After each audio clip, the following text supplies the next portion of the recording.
What is going on, YouTube? Another video coming at you from the Washington Football Report. This is JD. Let's dive right into this. So, if you haven't heard today, there is a trade that happened. Carson Wentz is being shipped off to the Indianapolis Colts for a third-round pick and a conditional second or first-round pick. The condition is if Carson Wentz plays more than 70 to 75% of the snaps, it will turn into a first-round pick. So that's what they want. They want a starter, and they got to make sure he's durable. So they want him to play, but he has to make it through X amount of games. So, first, I'll just kind of comment on that, and then I'll talk about how that relates to Washington. So, with that,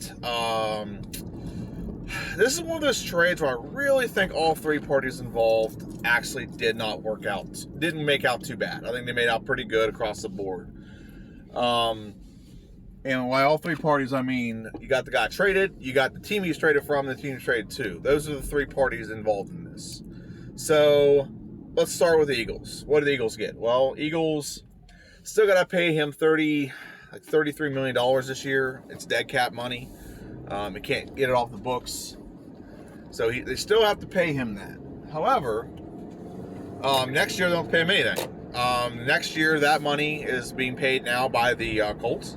So they don't have to worry about next year. So this year it's not that great. And they get a third round pick this year, and next year they're going to get a first or a second. So if the Eagles traded him and he's injured, they're going to get a second round pick. If he starts, he gets a first. So it's not horrible. It really, the biggest thing about that is they got rid of a lot of cap space. Like next year, he's worth like 28 million, something like that. So they clear up a lot of cap space. And I'm going to get to talking about the cap here in a little bit, but they are in cap hell right now. Them and a couple other teams, Saints are another team. They're just in some cap nightmares right now. And basically, there's just not a lot of. The cap has been set to 180 million. That's the minimum. They haven't picked the max yet, but the minimum's 180 million. There are teams, and the Eagles are like the second worst one ever in the hole, like $47 million or something like that. And the Saints are in the hole like 70 million. So I'll get back to that here a little bit later. But the Eagles cleared out a lot of cap space. They still have to pay the money this year, so I don't know how they're going to make up the extra money. They got a quarterback already in Jalen Hurts. They might draft the backup or sign one. I don't know how they're going to. They don't have the money, but it's good for them because they got rid of a quarterback who they have lost confidence in. That cost them a lot of money, and they got rid of him and still got a little bit of return on the investment. They don't have to pay them the big contract next year and the following year. If they would have just cut him, they'd owed him every dime of that contract. But the fact they traded him, it now becomes the Colts' problem. Or Colts problem, benefit, whatever, however you want to look at it. I think the Colts benefit here because Colts got a quarterback who the coach has had a good track record with. Like he has history, coaching him, and he's going to be familiar with the offense and things like that.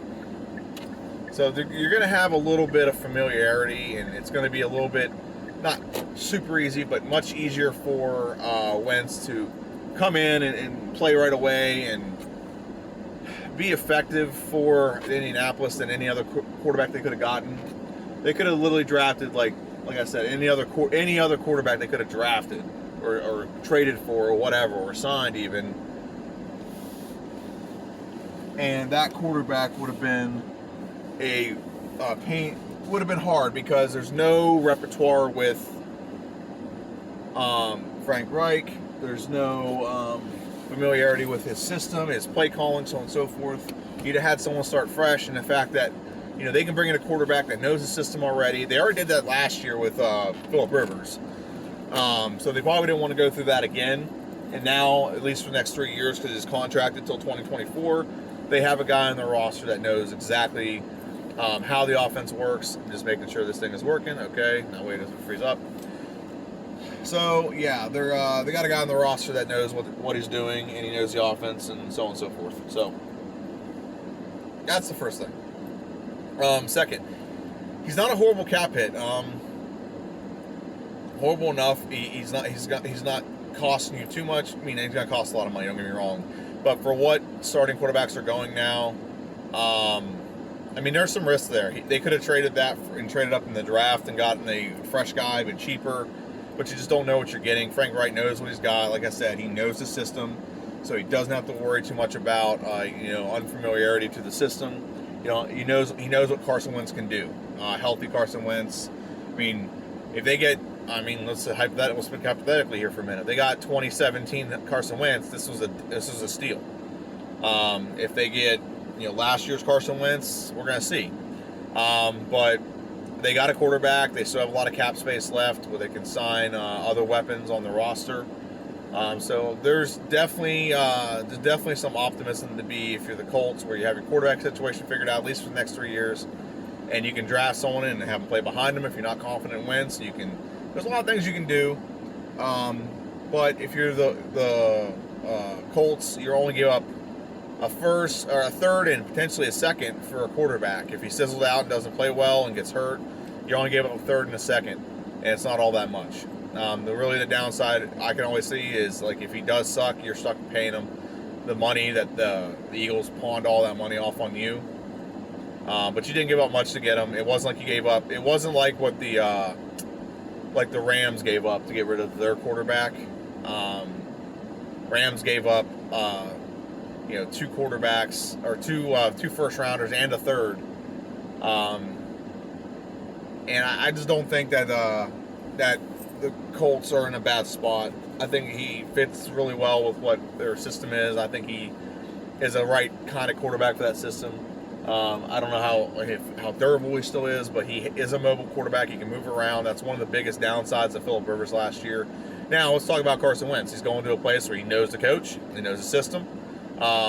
They had pretty decent weapons last year. Now, the question is, they're going to have to re-sign some of those. That's part of it. They're going to have to definitely get re-sign their weapons back, so on and so forth. So that's definitely going to be a part of this. They got to get some weapons around him. But they have one of the best offensive lines. They have a solid defense. And the last time Carson Wentz played with a team with a good defense, a top 5, top 10 defense, and a good offensive line, it was 2017 when he would have won the MVP if he wouldn't have torn his ACL. So I think Carson Wentz is going into a situation where he's happy. He's going to be much better. They have a good running game. So there's a lot of things that he should be excited about. So this is where I say, like, all three levels of this, everyone kind of won in their own way. Is that the ideal place for Carson Wentz? Probably. Is it the best place? No, there's definitely better places. Is it the ideal trade for the Eagles? No, they probably wish they could have got more compensation. But the benefit is they are dumping the next 3 years of his contract onto someone else, so it's not their responsibility.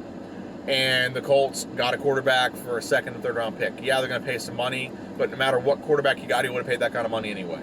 So now I'm going to talk about the cap situation. Just tapping the screen, make sure it's not like locking up. Now the cap situation with Washington, or with the whole league is just released a cap of $180,500,000, which is like $20 million less than what it was last year. Like last year was $198 million, I think.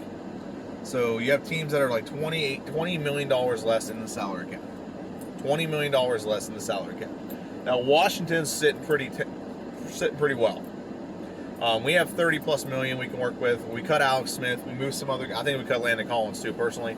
But we cut Alex Smith. We cut Landon Collins. We can probably get ourselves up to $60 million and really build the rest of the team pretty well. I think we should trade Jonathan Allen. That's a $10 million hit right there. I think some teams will probably give some pretty good stuff to get Jonathan Allen because of the leverage, because of the amount of stuff he has. So it's definitely a possibility that we can get some stuff for him. I think we should, but that's just me. He's last year of his deal. Try to get what we can before his contract expires. Because when the salary cap goes up next year, we're not going to be able to afford him. We're not going to be able to afford him. Why not get something for him now?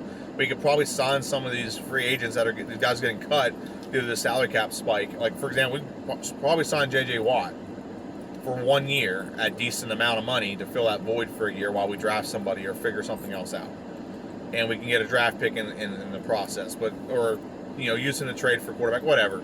So we're in a good spot. Okay, we're like top 5, and if we trade or we get rid of Smith and we get rid of Landon Collins, we put ourselves up there top 4 in salary cap. So what that means is a lot of guys out there that are going to be salary cap casualties, where they are owed a lot of money, or and it's not guaranteed it's going to get cut, and the team can't afford to re-sign them. So Washington, a couple other teams have like a ton of money on the books that they can sign and pretty much put together a super team for at least a year or two, because they can afford to pay these guys. Like next year, we're going to be able to afford to pay a lot of these guys after this year. So hopefully we can get some guys that like it here and they want to like re-sign for like for a decent price. I mean, not going to guarantee that. I don't think that's going to be the case. But for example, the Eagles, like I said, they're about $50 million in the hole. So they gotta cut players before the season starts to put themselves in a position to be able to draft guys, sign guys, or whatever. They're just so much in the hole right now when it comes to the money. When it comes to the money that they have. Saints are bad. Falcons are horrible. Falcons have already cut a player. So there's a lot of guys out there that are going to be free agents, and I think Washington's going to capitalize. So I've done cap evaluations in the past, but what Washington can do with their cap space. I still think that something like that's going to happen, but it's going to be more extreme now. Guys who I talked about were going to get $20 million a year, not going to get that now. Like Allen Robinson, there's a rumor he might get $19 million a year. He ain't going to get $19 million a year this year. Okay, he's going to get probably about maybe 12. There's some guys that are going to get cut from other teams that, because the salary cap's low, they're not going to be able to re-sign them, or they're going to have to take like a pay cut. Washington can actually pay a little bit more close to what they want, so a lot of guys are going to want to flock to the Washington football team. Not going to talk too much about like anything else, but I just think it's cool that Washington is in a good spot with the salary cap, and like next year we're really in a good spot because we have so much cap space available next year as well. So that's my video. I just want to go over that really quick. I'm kind of just laughing at the situation the rest of the division's in. Dallas has like 19 million. The Giants have 1 million, and the Eagles are $47 million, or $50 million in the hole. And Washington's looking pretty nice right now. We won the division, and we still have $30 million to play with.